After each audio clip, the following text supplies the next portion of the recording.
upset in India-China ties could spell doom for Pakistan, and they are clearly feeling the heat. Responding to the Modi-Xi Jinping meeting in Wuhan, a jitter Pakistan said that the friendship between China and Pakistan is time-tested. Take a listen in.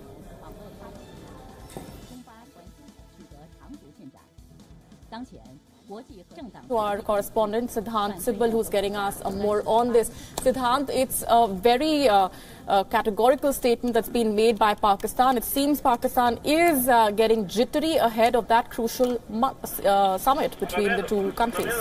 Well, very true. Pakistan seems to be getting jittery before the summit that's the big summit between the Indian Prime Minister and, of course, the Chinese President. And, of course, today was a weekly briefing by the Pakistani Foreign Ministry. And, of course, the question was put that how do you think that this summit will impact Pakistan? So Pakistan clearly stayed out of commenting but said that Pakistan and Chinese friendship is an all-weather friendship, a time-tested friendship. The strategic partnership between Pakistan and China is based on mutual trust and convergence of interest on bilateral, regional, and international issues. And of course, the Pakistani and the Chinese relations are not aimed against any country. And of course, the MOFA spokesperson went on to say that he fully endorses the statement by the Foreign Ministry of Pakistan saying that China-Pakistan ties are all-weather strategic partnership. They have been using a lot of poetic language as well, that their friendship is taller than the K2 and deeper than the Arabian Sea. So, of course, Pakistan seems to be getting jittery with India and China getting closer. And, of course, with this summit all set to begin tomorrow, it will be interesting to know what happens after the summit comes to an end. What will be Pakistan's reaction? Because from the initial reaction today, Pakistan seems to be nervous that with Beijing and New Delhi coming closer to each other, Pakistan or Islamabad may be left out in the cold. And, of course, before this entire announcement came, the statement coming from China were also saying that Pakistan should restrain and, of course, does not indulge in activities which, of course, are inimical to India.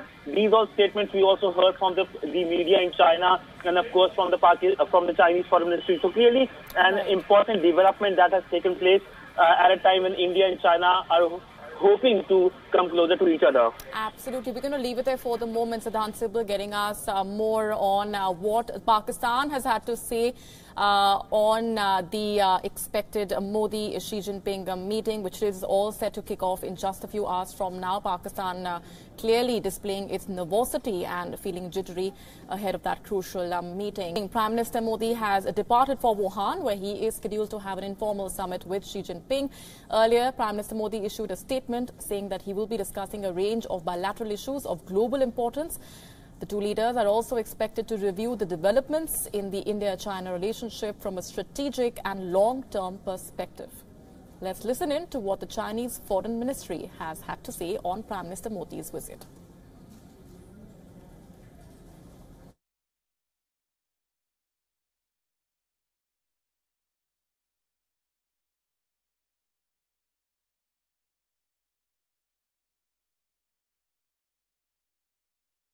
中印两个国家，那么练瑜伽、赏宝莱坞电影也都成为中国年轻人的一种新的时尚。我们认为这样的一种人文交流呢，无疑是将中印人民之间的距离拉近了，而且是有助于增进两国人民之间的了解、友谊和互信。那么大家都在期待着明天习近平主席与莫迪总理将在武汉举行非正式会晤。就中印关系未来发展的全局性、长期性和战略性的问题呢，深入交换意见。我们愿意与印方共同努力，以这次重要的会晤为契机，推动中印关系呢在新的起点上实现更快、更好的。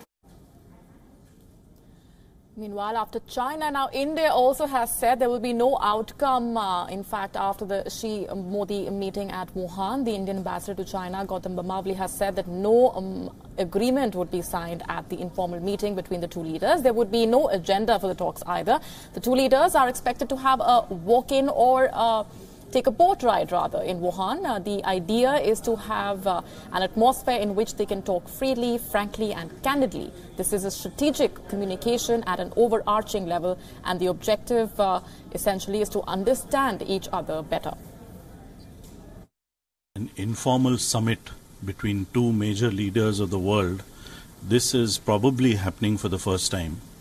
In the past, we have had experiences where there is a formal visit, there's a formal component of a visit, and then 1 or 2 hours or maybe half a day is spent between the leaders meeting informally. In this particular visit, the entire visit is going to be informal. And when we say it is informal, the main elements of an informal summit, and in this particular informal summit between Prime Minister Mr. Modi and President Mr. Xi Jinping of China, the main elements will be that there is going to be no set agenda for their talks. It is not that there is a long agenda through which the two leaders will work through. There will be no set agenda. They will be in a very informal setting, a friendly setting. They will probably have a walk in the park, or they might have a boat ride on the East Lake here in Wuhan. And while they're doing this, they will be discussing various issues between the two of them. Wuhan is located in China's landlocked Hubei province. The announcement of the summit was made by the Indian and Chinese foreign ministers last Sunday. The two leaders will be seeking to reset bilateral ties post the Doklam crisis in August last year. China and India were locked in a 73-day-long military standoff in Doklam sector near Sikkim. The two nations disengaged the troops from the disputed site and agreed to defuse the tension from the plateau. The InterKorean summit will take place tomorrow on Friday. The summit schedule has finally been released. And Chairman of the State Affairs Commission Kim Jong-un will meet tomorrow morning on April 27th, 9:30, who will begin their historic first meeting at the military demarcation line of Panmunjom. The North Korean side will include a 9-member delegation, including Kim Jong-un's sister, Kim Yong-jung. Kim Jong-un will cross the military declaration line at 9:30 in the morning. And after the official welcoming ceremony, the two countries' delegations will meet at the Peace House. If there is an agreement, it will be announced in the evening, but no time has been determined as of now.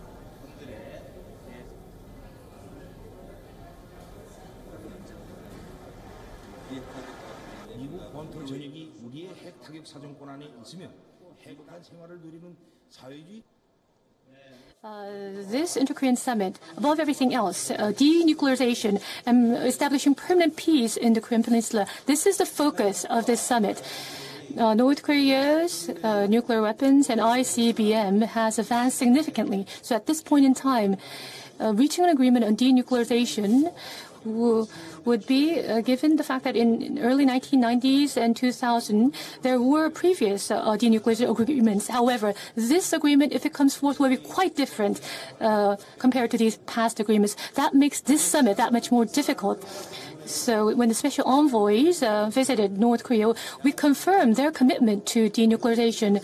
And so the two leaders, how much they can agree to this denuclearization and how they can actually turn this into an official document, that's a very difficult aspect. And even if there is an official agreement on denuclearization, whether there can be a consensus among the two leaders for complete denuclearization of the Korean Peninsula, this cannot be decided by aides like us. So the substantial part, the key part of the summit meeting will be left for the two leaders who will be meeting tomorrow. And on Friday, the spotlight will not just be on North Korean leader Kim Jong-un. His sister, Kim Yo-jong, who will also be a part of the 9-member delegation, will be accompanying Kim Jong-un. Kim Yo-jong had come to international spotlight recently when she visited South Korea for the Pyeongchang Winter Olympics. Here's what we know about her.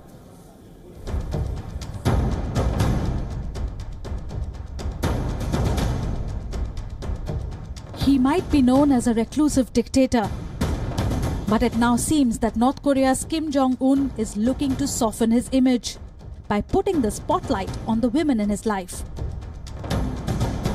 The latest platform he's chosen to promote them is the Inter-Korean Summit.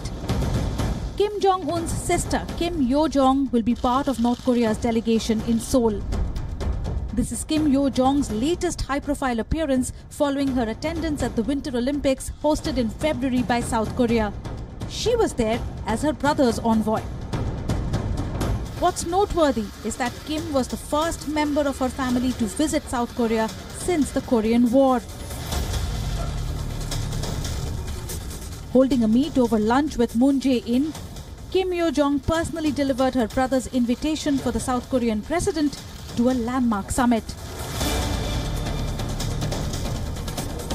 For many in South Korea, the Kim Yo-jong sideshow eclipsed the glamour of the Winter Olympics. For Kim Yo-jong, her surprise first international appearance confirmed that her star was on the rise. She first drew global attention last year when she was promoted to the ruling Politburo, the country's top decision-making body. She represented the regime on Kim's behalf at the Winter Games and will now stand by his side at the biggest diplomatic event between the two Koreas in years. Advertising the new normal of North Korea is not restricted to Kim Jong-un's sister alone. Only recently, the North Korean leader declared his wife as the First Lady of the state. The title of First Lady is being used for the first time in 40 years in North Korea. Ri Sol-ju, in fact, accompanied her husband on his surprise visit to China last month. And now, Seoul could witness yet another display of woman power from the North Korean regime. Bureau Report, WION. On to our other top focus. These are troubled times, to say the least, for Iranian President Hassan Rouhani. His battle to save the Iran nuclear deal seems to have been stalled over Donald Trump's loudly voiced criticisms. Now he's got something else to worry about, himself. There are rumors of an army-led coup to topple him. The wonder is, it seems to have the approval of Supreme Leader Ayatollah Khamenei. Rouhani has been losing ground for quite some time, evident in the demonstrations that swept Tehran and 79 other cities earlier this year over Iran's role in Syria. It was followed by women removing their hijab and demanding an end to mandatory whaling. There were other protests and strikes over water shortages and deteriorating economic conditions as well. Strictly speaking, the fault is not entirely Rouhani's. He lacks the power to push his reform program through. Iran's skewed political system, the elected bodies have limited powers. This includes the presidency and the parliament as well. Unelected bodies like the Supreme Leader and judiciary are very powerful. Also, the Revolutionary Guard and Basiji militia, both of which are fiercely loyal to Khamenei. Now, United States hostility over the nuclear deal has dashed his hopes of normalizing ties with Washington and liberalizing Iran's economy. The situation is helping Iran's hardliners who say opening up to the West was a blunder. And Iran is better off being as self-reliant as possible.